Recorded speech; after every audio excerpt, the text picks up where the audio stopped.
Presiden Joko Widodo menegaskan pemindahan ibu kota negara IKN ke Kalimantan Timur bukan proyek pribadinya. Pemindahan IKN sudah dengan izin DPR RI dan disetujui mayoritas fraksi partai. Sebuah keputusan yang tidak mudah, tetapi itulah yang sudah kita putuskan. Kita juga izin kepada DPR. Saya menyampaikan lisan di dalam rapat paripurna tanggal 16 Agustus, kemudian diikuti dengan pengajuan undang-undang mengenai ibu kota Nusantara, dan itu disetujui 93% dari fraksi yang ada di DPR. Jadi ini bukan keputusan presiden saja, tetapi juga keputusan seluruh rakyat Indonesia yang diwakili oleh seluruh anggota DPR yang ada di Jakarta. Supaya jangan ada sebuah kekeliruan persepsi bahwa ini adalah proyeknya Presiden Jokowi, bukan. Assalamualaikum warahmatullahi wabarakatuh. Sahabat BN, apa yang disampaikan oleh Presiden Jokowi dalam pidatonya ini mungkin membuat kita banyak terkejut.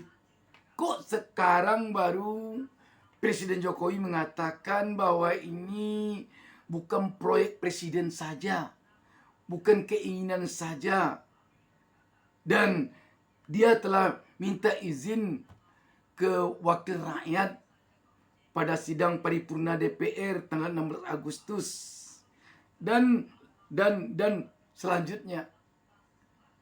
Sahabat BN, apapun alasannya, kalau kita melihat perkembangan di tengah-tengah masyarakat semenjak awal-awal proyek IKN ini mau dimulai, cenderung kelihatannya proyek ini memang lebih pada keinginan Presiden Jokowi dibandingkan dengan keinginan seluruh rakyat Indonesia, kecuali wakil rakyat yang ada di Jakarta, di Senayan. Kalau dikatakan undang-undang IKN ini disetujui 93% wakil rakyat yang ada di DPR RI Senayan sana, atau katakanlah 93% fraksi yang ada di DPR menyetujuinya, sangat-sangat masuk akal. Kenapa? Karena DPR itu memang setidaknya 93% itu sudah berada dalam koalisinya pemerintah. Jadi kalau demikian, bagaimana bisa dikatakan wakil rakyat di DPR yang 93% menyetujui undang-undang IKN itu, lebih agaknya mereka menyetujui itu merasa mewakili eksekutif dibandingkan dengan mewakili rakyat di dapilnya masing-masing. Ini bisa dilihat dari kecenderungan ketua-ketua partai terhadap persetujuan undang-undang IKN ini. Kita tahu pada era sekarang ini, ketua-ketua partai itulah yang menjadi patokan bagi anggota DPR yang ada di Senayan sana di dalam mengatakan setuju atau tidak setuju terhadap suatu keputusan yang mau diambilnya Artinya apa? Wakil rakyat yang ada di DPR itu mungkin lebih tepat dikatakan wakil ketua partainya masing-masing. Dan ketua partainya masing-masing, mohon maaf kalau salah kita mengatakan, lebih cenderung terkesan dia mewakili eksekutif, atau sebut sajalah mewakili presiden. Sahabat BN, dengan demikian memang harus kita akui Undang-Undang IKN itu 93% wakil rakyat di DPR menyetujuinya. 93% fraksi di DPR menyetujuinya. Akan tetapi belum ada jaminan 93% pula rakyat Republik Indonesia yang diwakili oleh wakil rakyat itu menyetujuinya. Belum ada jaminan. Dengan demikian sahabat BN, apa yang terjadi sekarang ini agaknya ke depan bisa jadi pelajaran bagi bangsa ini. Kalau mempergunakan dana rakyat, kalau bekerja mengelola pemerintahan atas nama rakyat, agaknya perlu benar-benar apa yang dikerjakan itu, apa yang dilakukan itu sesuai dengan irama hati nurani rakyat. Itu agaknya yang dapat kita ambil hikmah dari perjalanan pembangunan IKN sekarang ini. Di samping juga perjalanan pembangunan lainnya. Kalau tidak demikian, wakil rakyat yang ada di DPR itu tidak dirasakan oleh rakyat mewakilinya. Sebab undang-undang yang dibuat, yang disetujui oleh wakil rakyat di DPR itu terkesan kadang jauh dari keinginan rakyat. Contohnya saja undang-undang Omnibus Law. Coba lihat rakyat banyaknya menentang undang-undang itu. Tetapi wakil rakyat di DPR menyetujuinya juga. Revisi undang-undang KPK. Coba lihat banyaknya rakyat menentang revisi undang-undang KPK itu. Tetapi wakil rakyat menyetujuinya juga. Ini membuktikan bahwa selama periode ini nyaris wakil rakyat tidak mewakili rakyat yang diwakilinya. Tetapi dia lebih mewakili suara eksekutif melalui ketua partainya masing-masing. Dan ke depan kalau seluruh partai telah berada di posisi eksekutif, sekarang masih tinggal satu partai PDIP. Dan PDIP pun tampaknya telah hampir-hampir hendak masuk ke istana. Kalau seluruh partai nanti berada pada satu gerbong eksekutif, kita yakin seluruh keputusan yang diambil itu akan menjadi 100% fraksi menyetujuinya. Apakah itu jaminannya nanti ada bahwa seluruh rakyat Indonesia yang 280 juta menyetujuinya? Belum tahu. Sahabat BN, buktinya sekarang IKN. Sekarang baru presiden mengatakan bahwa bukan proyek presiden saja. Dulu-dulunya presiden tidak ada menyebut itu. Sekali lagi sahabat BN, ini hendaknya dapat menjadi pelajaran bagi kita bagi bangsa ini untuk melangkah ke depan. Bahwa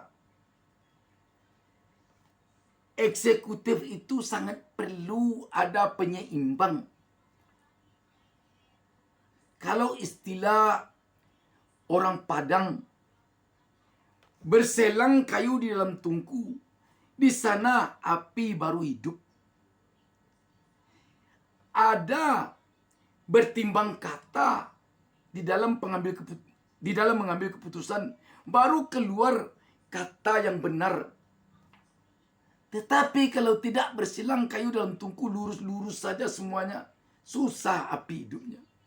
Kalau dalam rapat setuju-setuju saja semuanya, susah mencari pendapat yang benar, yang betul-betul benar, bukan benar kata yang rapat itu saja.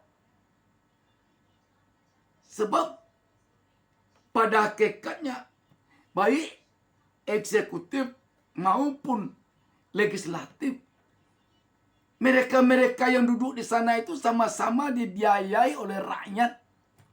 Sama-sama digaji oleh rakyat. Karena itu mereka harusnya bekerja untuk rakyat.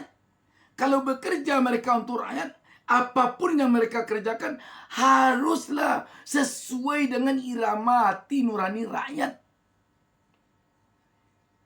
Bukan sesuai dengan irama hati nurani rakyat secara formal saja.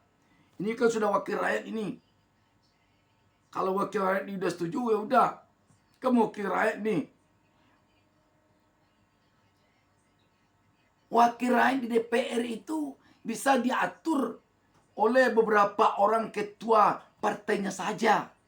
Tapi rakyat yang tersebar di berbagai pulau, di berbagai pelosok, di berbagai gunung, bukit, dan lembah tidak bisa hanya diatur oleh beberapa orang ketua partai saja. Tidak bisa. Tidak sama dengan anggota fraksi, anggota DPR yang ada di Senayan sana. Ketua partai tidak akan bisa mempiawai rakyat yang di suatu gunung dia tidak setuju dengan keputusan yang diambil oleh DPR di Senayan. Tidak bisa dia dipecat dari keanggotaan rakyat Indonesia. Tetapi anggota DPR bisa dipecat dari anggota DPR. Bahkan dari anggota partai bisa dipecat oleh ketua partainya. Jadi sahabat BN, silang pendapat untuk mencari kata yang benar penting. Itulah gunanya demokrasi. Kalau ada pula yang mengatakan tidak perlu demokrasi, karena demokrasi itu sulit mendapat persetujuan. Jangan negara kita negara republik seperti sekarang ini. Mungkin lebih baik negara kita negara kerajaan saja. Sahabat BN, menarik sehubungan dengan ini, kalau kita saksikan kutipan penyampaian seorang pengamat politik Henry Satrio pada acara ILC yang dipimpin Karnia Iyas berikut ini. Ini maunya apa Pak Jokowi itu sampai hari ini tuh saya masih bingung juga. Kan galau tuh. Nah itulah dia. Dan pada saat dia bilang judul ini menyatakan Pak Jokowi galau, ini adalah sebuah galau yang telat menurut saya. Mestinya galaunya itu dari dulu gitu. Ini galaunya sekarang-sekarang. Kan mestinya dia bisa hitung ya. Wah ini kira-kira gak bisa ini IKN nih dalam waktu dekat terjadi. Ya udah gak usah ngomong gitu. Gak usah diomongin targetnya. Desember 2024 inilah itulah gitu. Ya terus dalam usahanya meyakinkan publik bahwa IKN jadi kan banyak hal tuh yang dilakukan. Misalnya 2022 lalu dikumpulin tuh gubernur-gubernur seluruh Indonesia bawa tanah. Itu mistis banget kan. Dikumpulin tanah-tanah tuh dari berbagai provinsi. Ini biar jadi nih. Gak jadi juga. Tanah sama air tuh waktu itu dikumpulin. Terus dia ajak influencer piknik. Piknik bang ke IKN. Kenapa saya bilang piknik? Habis itu kan balik lagi. Kalau dia mau tinggal di situ lama kan mesti nggak usah piknik tuh.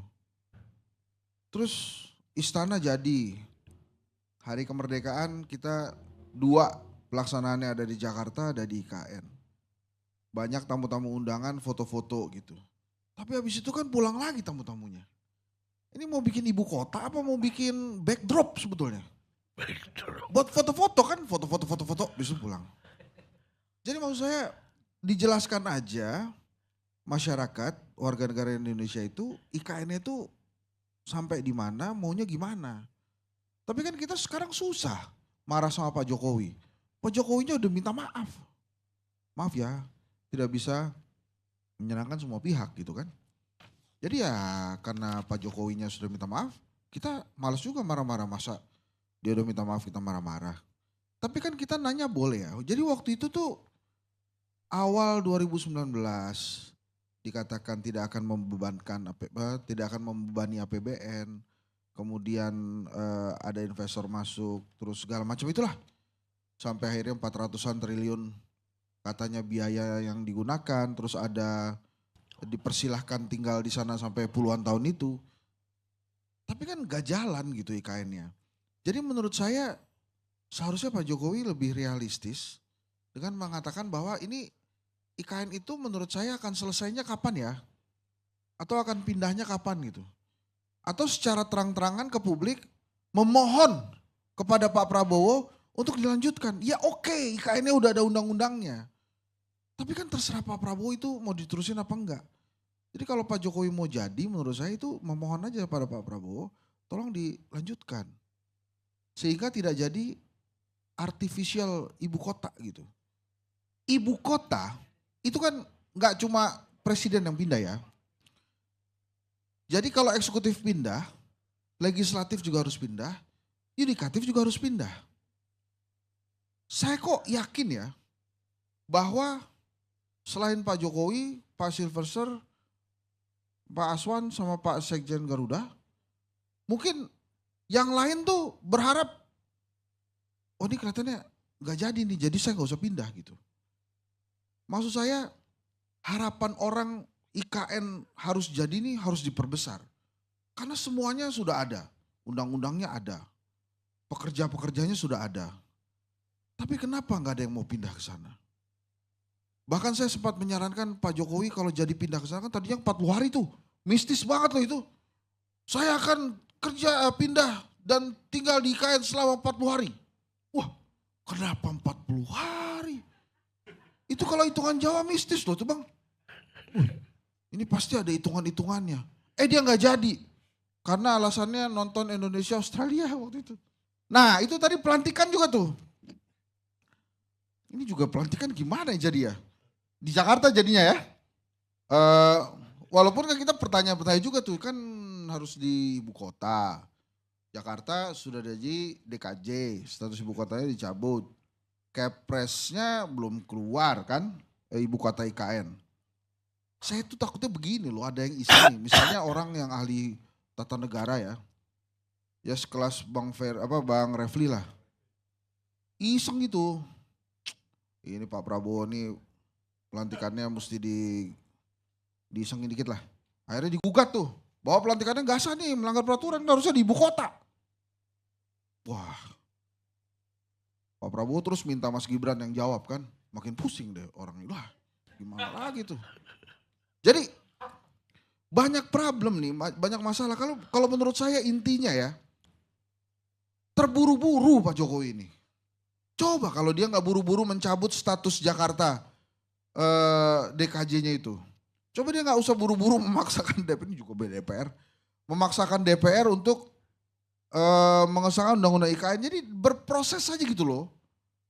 Ini kan jadi kesannya tuh Pak Jokowi karena ahli pencitraan yang luar biasa. Semua artifisialnya itu dikeluarkan gitu. Supaya ini seolah-olah jadi.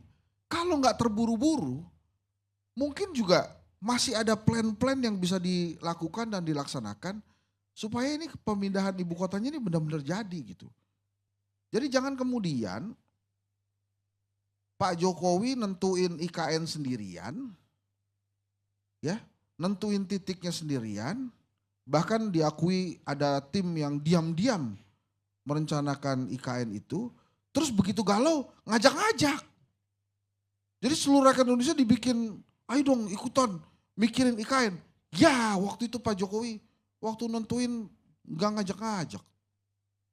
Sekarang begitu galau, terus ngajak-ngajak. Iya. Kan yang susah kita semua jadinya.